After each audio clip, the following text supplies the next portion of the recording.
So welcome everybody. I'm very excited because I have a very special guest with me today. And I've known this fellow now for the last year. And the way I've known him is from his nonprofit organization that he started a few years ago. And he'll correct me if I'm wrong, but it's really coming together right now. It's called We Save Teens. And my guest, Aaron Clemens, is the president of We Save Teens. And this organization is about ready to really skyrocket. It's getting a tremendous amount of support, both physically from people and financially from many different places. It's going to be an organization that is going to help foster kids in and out of the system, especially teens, because it is so needed to help teenagers that are adopted, passed around from home to home. And I keep hearing on the TV just this morning how adopted kids, foster kids are abused at different homes if it's not done right. So I'm really glad to have Aaron Clemens with me today to share his story and to let us know all about We Save Teens and how that all got started. Welcome to the show. Welcome to the podcast, Aaron. Well, thank you for having me on the show, Bruce. I greatly appreciate you having me as your guest on the show today. Thank you very much. So tell me about We Save Teens. How did this come about?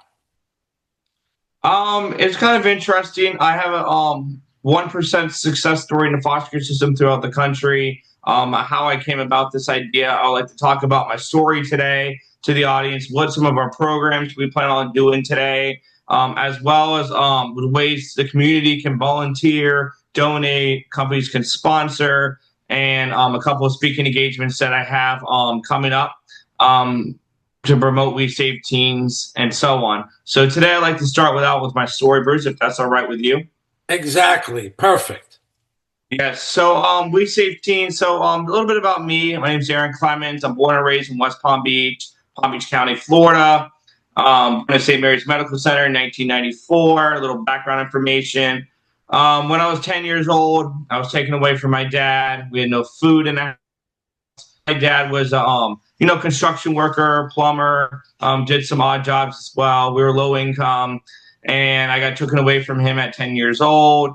Then I lived in a shelter for 6 months. After that, a family took me in, a wealthy family took me in, improved my writing skills, reading, education. I lived with them for a year. They're upper middle class family, foster family. They don't adopt. And then after that, I lived with my biological uncle in Slidell, Louisiana. And then after that, I went to another wealthy Christian family in foster care in Jupiter Farms. They don't adopt either. They took me in for a year. They improved on my skills, education, and so on. And then after that, I had a choice. They said you could stay with this wealthy family out in Jupiter Farms as an only child until you're 18, and then you phase out of the system, and then you move forward. Or the caseworker said you go on WPTV News Channel 5 and do an interview with Jim Sackett and hopefully make yourself vulnerable in front of the county and do an interview, and someone sees you on the 5 o'clock news and calls in to possibly learn more about adopting you. So I took a risk and took a chance, and I went on TV at WPTV News Channel 5, and did an interview at Fun Depot in Lake Worth on a Miracle Round. We played games. They interviewed me. I was in the middle of the segment, and a 76-year-old grandmother saw my interview of another upper middle class Christian family, saw my interview. I was dying from breast cancer on television, and told her daughter that couldn't have kids, which is another upper middle class Christian family, that I want you to adopt this child and save his life before I die. The grandmother said I was dying from breast cancer, and they couldn't have kids. The family that ended up adopting me, and I met with them. They liked me, and I didn't find out the story until after I was adopted of what really happened. And they adopted me, and they changed my life forever. I came from very humble beginnings. At 6 years old, I was taken. My mom and dad were divorced, and I lived with my dad for the last 4 years until I was 10. And they had a lot of issues. We were low income. We didn't have a lot of money. We always struggled, and we did our best we could with limited resources we had, and they had issues as well. And so that's pretty much how the story came about. And pretty much my 1% success story in the nation, because it typically doesn't happen that way. Foster kids, typically have multiple siblings, or they're in low-income homes when they're in foster care, or they're in shelters, or they're out in the homeless on the street. So I was 1%, like a Michael Ward from the blind side, with just a little bit more opportunity as a white individual, and I was very fortunate because of God to put people in my life to really help me to be the person I am today.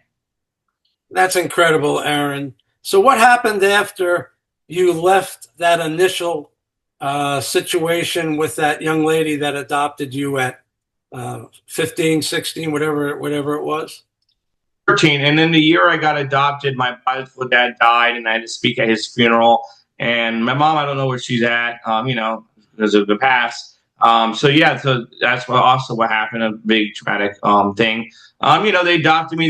They improved my reading, my writing skills. They got tutors. They got therapists for me. They gave me great opportunities. I had my own window cleaning business when I was in high school. I had to earn everything from them as well. They didn't just hand it to me. Knocked on the country club doors, Windex paper towels, cleaning windows, mowing lawns, cleaning cars, and did all that stuff to help pay my way for my expenses for school. I saved up for a car, half of it, and they put the other half. So they taught me the value of hard work, dollar, even though I was already working the day before that when I was younger, and really excel to improve myself to make me the person I am today. So tell me about life in the 20s for you, and what was that like? Well, it was really tough. I was working 2 to 3 jobs. I got my 2-year degree from Palm Beach State College in hospitality management.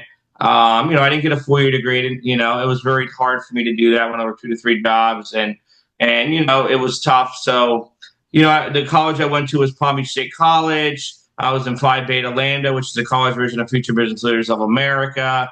I had good grades, and the high school I went to was Palm Beach Gardens High School. I was in Future Business Leaders of America. I was parliamentarian. I was district president for 2,000 people, the largest district in the state of Florida for Future Business Leaders of America.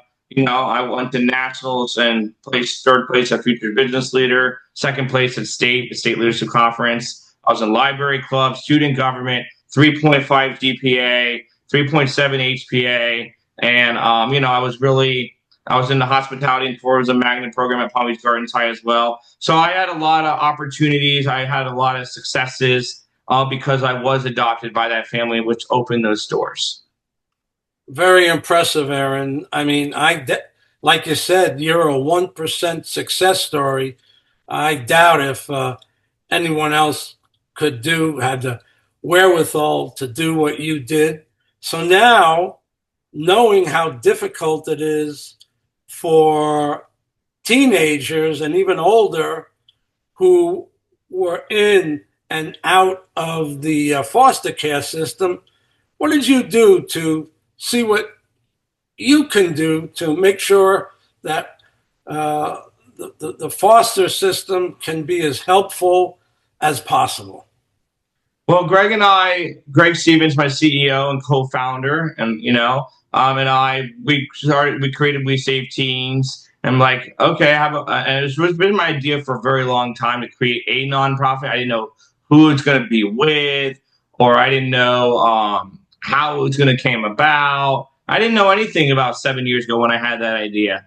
And then, God works in mysterious ways. And me and Greg's like, okay, let's create We Save Teens. Let's help teens in foster care. Let me be the voice of 500,000 kids nationwide, because there's no voice in the system to represent all those kids in all 50 states throughout the country. And we create programs, massive programs to help these kids. and low-income kids, not just teens in foster care as well, because that's a big need in kids that face out of foster care, and be the voice and represent that system using my story so I can impact others to really make a difference and change lives all throughout this country. And there's also foster kids all throughout the world as well, and low-income teens throughout the world as well that also need help. So We Save Teens, our goal is to become in the next 10 years an international charity, a domestic charity, and we want to start helping kids in West Palm Beach and Palm Beach County, and then we go throughout the state of Florida, and then we hit state by state by state and really make a big impact and really change the system for the better and really make the difference.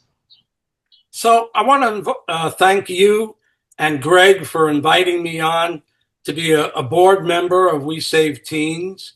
And as you know, this show is about the Body and Soul Expo. That's going to take place October 26th. And you're going to be there. You're going to have a table right up in the front there, right up at the entrance, because a portion of the proceeds of what we're doing is going to go to We Save Teens and Furry Friends. So this is going to be a great event for everyone. And I am very excited. Quite frankly, Aaron, my life has totally changed after being invited onto the board by you guys. The social, what's going on socially, what's going on networking and meeting incredible people that I might not ever have been able to meet if it wasn't for We Save Teens. But I also know that you have a lot ready to go and a lot of different things that are formulating around you. Let's talk about the future a little bit. Yes. Yes, I'd be happy to talk about the future of We Save Teens.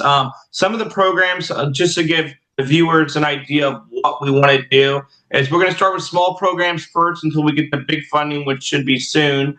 We're going to start out, we want to raise money for a backpack drive for kids going back to school. There's 3 schools that we want to help in Palm Beach County is Palm Beach Gardens High School, Watson B. Duncan, and Dwyer High School. And we also want to help low-income kids that are on scholarships in private schools as well, because those kids really do need the help as well. And those kids there's a very small percentage are forgotten about as well. That's just one of the programs we're doing locally at a small level we like to start at or raising capital for.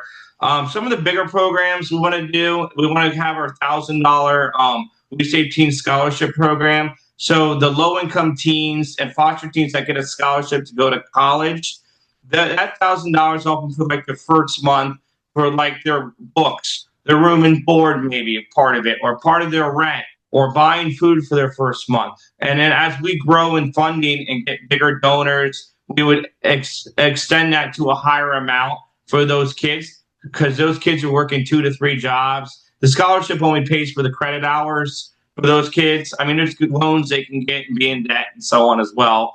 But that's what we want to do. Just give them a little like a reward, assistance for helping, for their bills around their college scholarship that they're going to, for showing them, great job, you got your scholarship. We Save Teens is here to assist you on the remainder on small expenses to help you along the way through your schooling and education. That's another program we have. Another program we want to do is eventually, once we get the big funding to build We Save Teens academies and campuses around the country for just low income and foster teens. So, for example, when they get enrolled in that school and they're not going to an actual college, we can get them licenses for like accounting, or we can do trades programs to learn how to do trades like plumbing, electrical, carpentry, or licenses like to do accounting or real estate licenses, or things that they can get good paying jobs and once they get the licenses and they're at courses in as quickly as possible so they can get on their feet and get good jobs so they can excel with their careers as well. So the kids that can't afford college, they have that opportunity. We have some other programs we like to do as well to really make a difference throughout the country in teens and foster care, advocating, educating parents on adopting teens, giving parents resources as well, and guide them to the right avenues to how to adopt and help out with the adoption process, and also marketing the advertising to promote the cause, like breast cancer does for breast cancer, of curing breast cancer. How about we market and advertise and promote and educate parents on adopting teens so they have families and opportunities so they become successful members of society all throughout America. That's brilliant stuff, Aaron, and I'm so thrilled to be a part of it and to be someone who's offered different ideas and different improvements on the things that are already going on. Aaron, how can people who are watching this podcast, how can they contribute to We Save Teens? And, the first thing you guys can do is go to www.wesaveteens.org.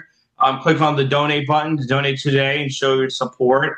We also are looking, my information and Greg's information is on there about ways you can contact us to have corporate sponsorships. We would love to go over that for company sponsorships, for corporations to sponsor and support our cause as well as small, medium, and large companies, individual donors as well. They can donate.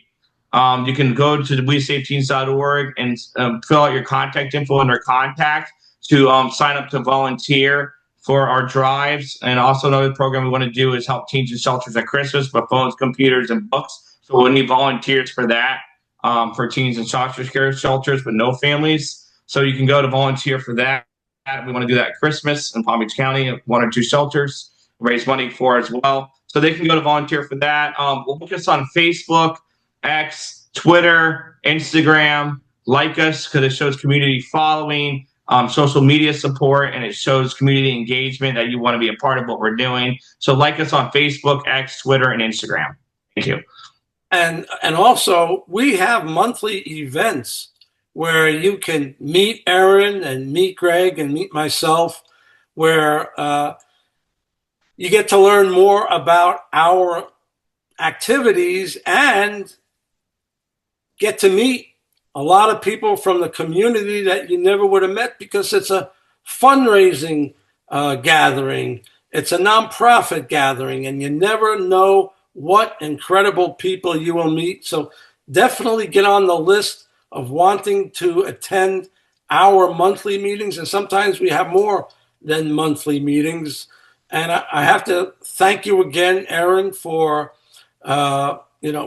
wanting me to be a part of this organization. I'm honored, and I'm going to use all my creativity to, bring athletes or celebrities or whoever I come across in the coming weeks and months to let them know about We Save Teens.